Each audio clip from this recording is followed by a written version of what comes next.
What's up, Home Slices? It's Kiara with Home Slice Adulting coming to you with my review for Real Housewives of Atlanta Season 10, Episode number 3, which is titled Chateau Get Down. I'm coming to you guys with just a voiceover this time because my life is becoming increasingly hectic now that I'm approaching my graduation. So I don't have time to sit in front of a camera and then edit it and all that kind of stuff. So let's just go ahead and get started with selfish Portia. Now we see Portia going to get body wraps with her sister and her mother, and it's just Portia just comes off as this person who has always had people there to do for her.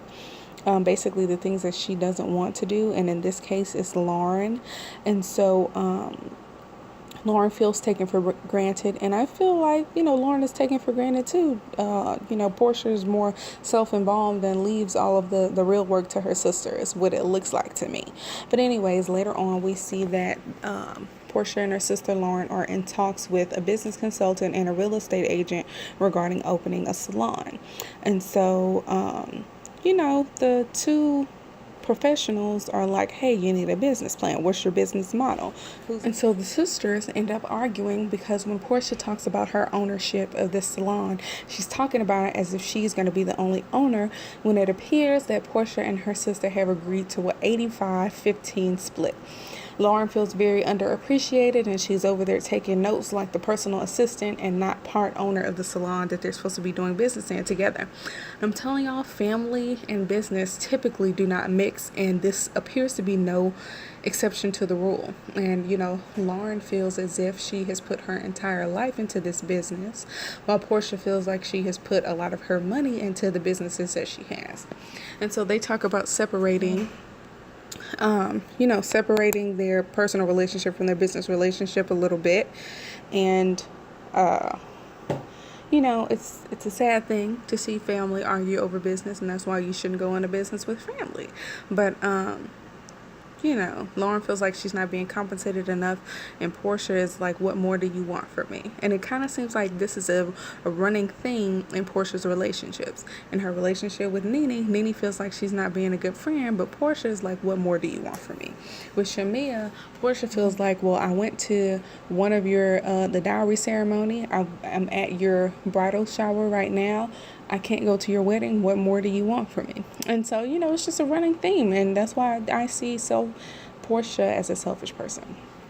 Next, we see Sheree.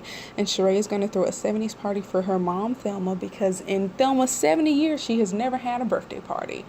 Now, isn't that terrible? That's terrible. I mean, come on. Sheree has been alive for 40-something years and never threw her mom a birthday party. I find that really weird. Ooh, but whatever. Anyways, Sheree and her children were all at this 70s or costume shop looking for 70s stuff, and Sheree was surprised, and she got sticker shock when they rang up the total, and I'm like, that's a broke person for you. But next we see Cynthia, and she's going on a nice date with John Legend's little brother, Will. I don't know what it is about Will that reminds me of John Legend, but it really does. But he's a handsome guy, and the date goes well. So moving on, we'll talk about Nene. And Nene is talking about Greg like he's a maintenance man.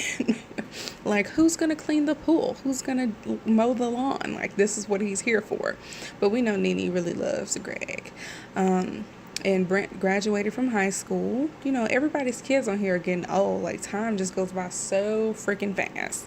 But apparently he is going into the entertainment industry. And I don't know if he would be allowed to do that in my house. I mean, I don't have kids. But if you ain't got no real job, I don't know if you can stay in my house afterwards. Not that you have to contribute, but you got to do something with your life. The way I see it is, when you're trying to get into entertainment, you have to have a hustle that keeps you afloat and alive while you're pursuing your dreams. And I hope he's not just staying in the house just waiting for his big break. That's what I mean. But anyways, next we see Cynthia go over to Nene's house, and apparently Greg had to go to the hospital because he really wasn't feeling well. Because Nene had said that he had not been feeling well for a few days. Now, here's the thing about men. They will ignore pains in their chest and all this kind of stuff, and then not go to the hospital until it's real late.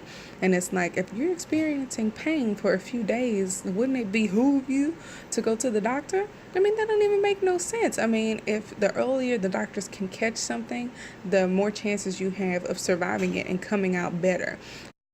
So because he waited so many days, he had to stay at the hospital overnight. And I'm like, why isn't Nene staying with him? I found that really, really weird that she didn't stay with him. But whatever, he's not my husband. So anyways,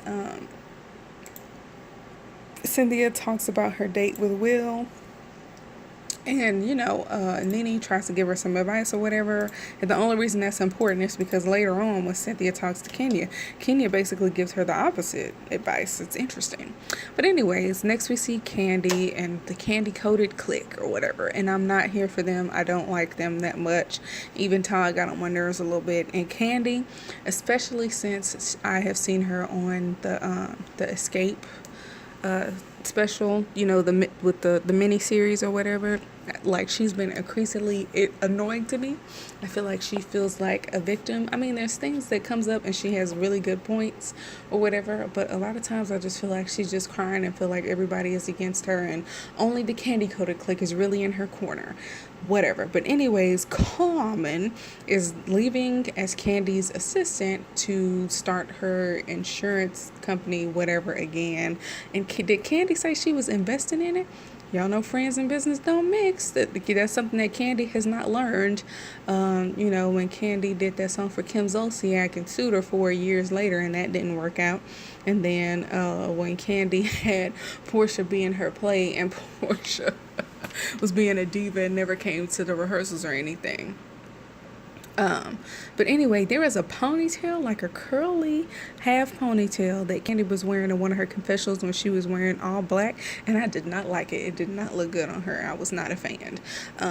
But anyways, the Candy Coated clique is being messy as usual, and I don't have time to talk about them because I don't really like them that much. But anyways, we'll go on to Kenya. One of Kenya's dogs peed on her wedding dress, and it's so funny because Kenya was like, did you pee on my wedding dress because I didn't invite you to the wedding? And she's saying that now that King, the dog, is not the king in the household and her husband is the new king, that, the dog is getting upset or whatever and taking it out on her wedding dress. I'm not sure the dog is that intelligent, but maybe he just smelled the sand from the wedding and thought it was outside and thought he could pee on it. Just as simple as that. But it is interesting that she took that viewpoint on it. It was funny to me. And I'm like, Mark, her husband, is he a ghost? Like, she talks about things, he's not there. She calls him to tell him about the wedding dress incident, and then she has to leave message after message after message because she's talking to a voicemail and not to him. I don't understand that. It's so funny, and it's like the cameraman played her. She must have tried to leave like 8 to 10 messages, and it was so funny how every time she kept getting cut off. But it's like, if your dude is a real dude, why aren't you waiting to talk to him when he's actually available to speak with you? Whatever, she's playing herself. But later on, we see her talking to Cynthia, and because Cynthia comes over her house before they go over to Sheree's mom's birthday party. Kenya is like, we're newlyweds, so we're having sex 2 and 3 times a day, and we had sex 2 or 3 times today. And I'm like, today, Cynthia and Mark were in Kenya's house on the same day? Where is Mark? Where's Mark? That man is a ghost if I've ever heard of a ghost. Where is he? Where is he? You have it, like, did she mean that they were having phone sex or like video camera sex or something like that? Like cyber sex? I don't know. Because he wasn't there. And then all of the clothes, Nene comes over and she sees the clothes that are in his closet all have tags on them like she purchased them to make it look like somebody was over there. Something in the water is not right. Something in the milk isn't clean. But anyways, Cynthia was talking about her date, and Kenya tells Cynthia to go slow. And Cynthia was like, Kenya, you just married a dude after 3 months. You gonna tell me to go slow? And I'm like, you know what? Get her. That's absolutely right. And so, yeah, so we see that Sheree is, throwing this party for her mom. Sheree is super frustrated because the party planner is not there. Sheree was actually pretty nice about it at first until the lady canceled on her, which is super unprofessional. And Sheree was like, every party planner in town should know not to mess with me because of who gonna check me, boo. And I'm like, really? But the lady cancels on her, and apparently whatever was supposed to get done, they have to do it themselves, which really sucks. That was it sucked, and it was unprofessional. And I hope that lady's business suffered from her being so unprofessional to a high-profile client. But moving on, we see the party. Sheree is such a fit woman. She looked great in her 70s outfit. They were all dancing, having a great time. And besides the party planner thing, this was one party where there was virtually no drama. They were all having a good time. Even the housewives that couldn't dance, like Candy and Cynthia, even went down the Soul Train line. And then Kenya did a split. I didn't even know she could do that, but whatever. They had a good time, and there wasn't much drama, which is wonderful. And maybe that was out of respect for Sheree's mom, or maybe they just really were having a good time. But next we see that Greg has a procedure that he's going to get done. I'm thinking a surgery or whatever. And it was moved up, and Nene didn't know, so she's arriving late to the hospital. So I think by the time she arrived to meet Greg at the hospital, he may have already went into the operating room or whatever.